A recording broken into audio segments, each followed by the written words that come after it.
Hello guys, welcome to Redditor's Revenge. Here we post amazing revenge stories daily. And if you want more content like this, please subscribe to the channel and stay tuned with us. Moving on to today's first story. Nothing by my estimation is as painful as being misunderstood, being told that you are someone else or something else, and made to undertake a path that you are not cut out for. I came from a family of 4, my parents, my brother, and I. My parents were moralists, which meant they had to do things by the book. You had to eat right, play right, talk right, act right, and all. It was sometimes funny and sometimes boring and just plain crazy. I have always had the desire to be a priest right from my childhood. Yeah, I know it sounds kind of silly that a young man who had never tasted intimacy with a woman would decide to live a life of celibacy. No child, no wife, and no life. You could call me silly now, but the folks in my community thought otherwise. Priests in my community were next to God.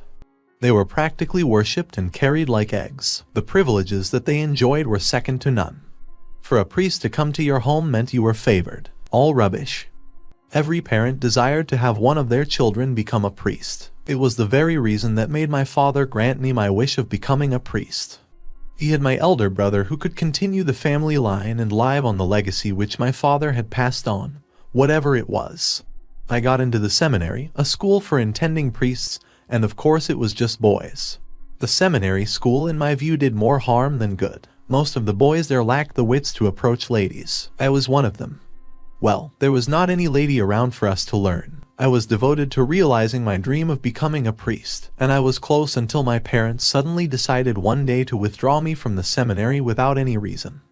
I was pained, but when I got to the family house, I saw individuals coming to pay their respects. I saw our church priest leaving the compound as I made my entrance, and the words he spoke to me were pointers that I had just lost someone close. It turned out to be my elder brother. No wonder my parents showed up suddenly at the seminary without saying a word. I was thrown into mourning for 2 various reasons: my elder brother's death and the implications it carried. His death meant I had to kiss my dream of becoming a priest goodbye, who would continue the family legacy if I refused.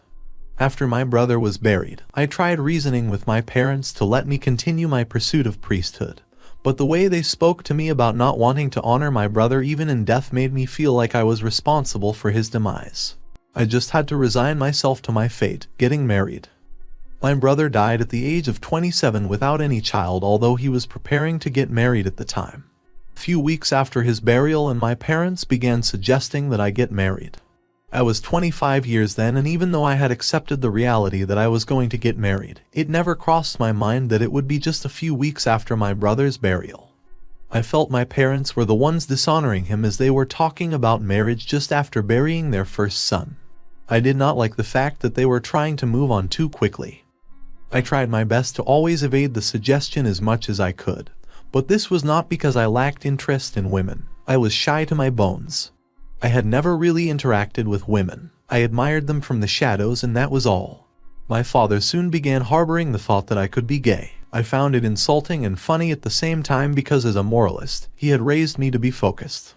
He always discouraged me from getting too close to the opposite sex due to teenage tendencies, but now wants me to do the direct opposite. He soon arranged a date between me and Trish, the daughter of one of his friends who were of marriageable age. The goal was to get me to bed her and possibly get married. Why parents would enforce marriage partners on their children in this era I cannot tell. I did go on the date, but I screwed up. Of course, I had it coming. Looking back now, I realize that the lady in question did give the go-ahead to make the move. She was just anxious to let me bed her, but I was too naive to pick up the clues. The date ended in frustration for both of us, but besides being frustrated, she was equally angry. She never called me again after that day. My father learned about how the whole thing went. It was then that he confronted me with the whole gay nonsense. I tried convincing my dad that his suspicion was just not true in any fashion, but the more I tried making him believe, the more he was convinced that his son was gay. You could imagine the implication for a man who was a moralist living in a religious community that frowned greatly at such. He would not want to take chances. My father quickly barred me from keeping male friends. How absurd that he would think of me as someone other than a man. I thought he was just bluffing until he began driving off my male friends who came looking for me. I openly voiced out my displeasure with the whole thing, but it only made matters worse. My father gave me an ultimatum to get a lady engaged and equally get her pregnant before my 26th birthday, which would be in a few months. I knew he planned to have me get intimate with any lady so he could be a little bit pacified that his only son was truly a man. It sounds funny now, but it didn't back then. I was in a strait. How could I overcome the phobia and ignorance which prevented me all these while from shooting my shot at the ladies when my male friends who could help me were now cut off from me? The only option I had left was Rosemary. Rosemary, or May as I called her, was a maid that had lived with us since I was a toddler. She was 30 years, that's 4 years ahead of me, and her in no way like me. I vividly remember several instances when she would sneak out of the house just to meet with one of her numerous lovers. I knew that if anyone was going to help me, it was going to be her. We had grown close over the years, and she was in a sense indebted to me when you consider the fact that besides my brother who was dead, I am the only one who had her secret safely tucked away somewhere in my head. May knew the problem and how to solve it. She began building my confidence and teaching me all I needed to know in order to successfully woo the ladies. Before you knew it, I had crafted my pickup lines and it was effective, but getting the perfect and effective pickup line was one problem. What I would do after I had picked up the ladies, I had no clue. Yeah, I practically had no clue what to do if I were pants down with a lady. Thankfully, I had May who had it covered. She had her ways of making sure that I didn't just understand what she was teaching as regards intimacy. She ensured that I became a pro by betting her severally. I had initially kicked against her tutoring methods, which required me to sleep with her as I saw her as family, but I had to give in just to ensure that I saved my inheritance. My first experience was an eye-opener. It felt like I had been wasting my life all the previous years in the pursuit of celibacy. Now I was glad that my parents had compelled me to give up the dream of becoming a priest. I had finally woken up and I felt alive. If only the priests had the faintest idea what they had been missing, they would renounce their vows with speed. I decided that I was going to cover for lost ground. I was going to regain every bout of pleasure that I had denied myself all these years. I went wild as fast as I became a pro. Even I was amazed at the way I started picking up and dropping ladies with ease. My father was somewhat pleased the day that I received a female guest to the house, and he did not make a fuss when he discovered that she had spent the night over. Even though I only introduced her as a friend and not my girlfriend, my father was all the same pleased that I was becoming a man. He soon started developing concerns when I began bringing several girls into the house to spend the night.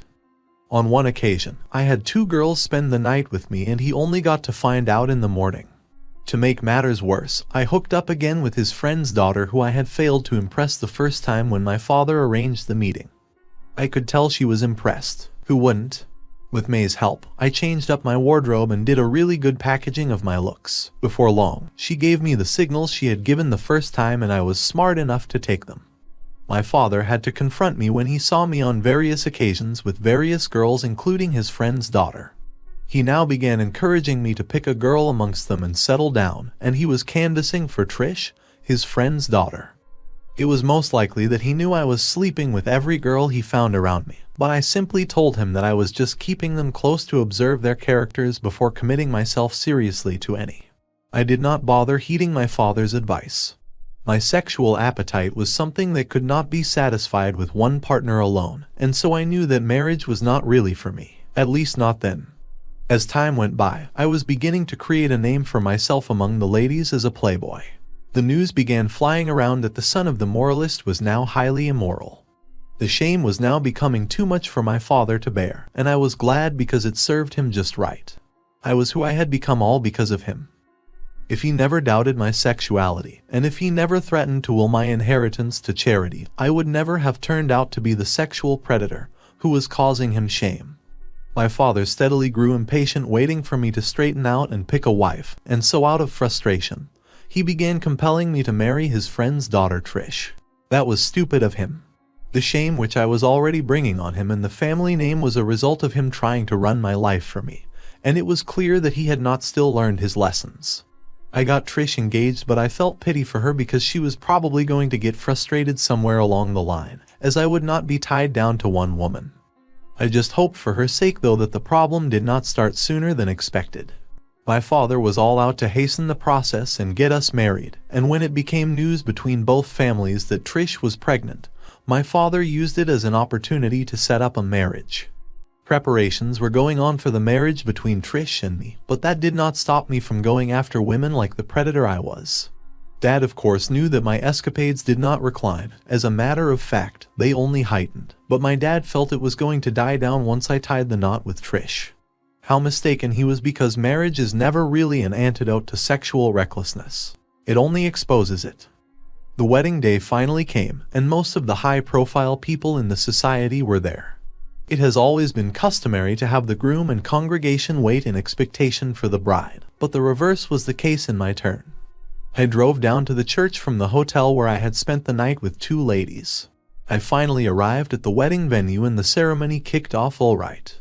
We were at the point of exchanging our vows when a lady walked in with a pregnancy that she claimed was mine. The whole place broke out in pandemonium. Among everyone who was pained and embarrassed, I only felt pity for Trish and no one else. Not even my father got a bit of sympathy from me. I was sorry for Trish because no woman should have to go through such an embarrassment on the biggest and best day of her life. Trish had it coming though. I already had a reputation for my insatiable lust for women, and so Trish must have heard about it. The fact that she chose to go ahead with marrying me meant that she was willing to accept the baggage that I came with.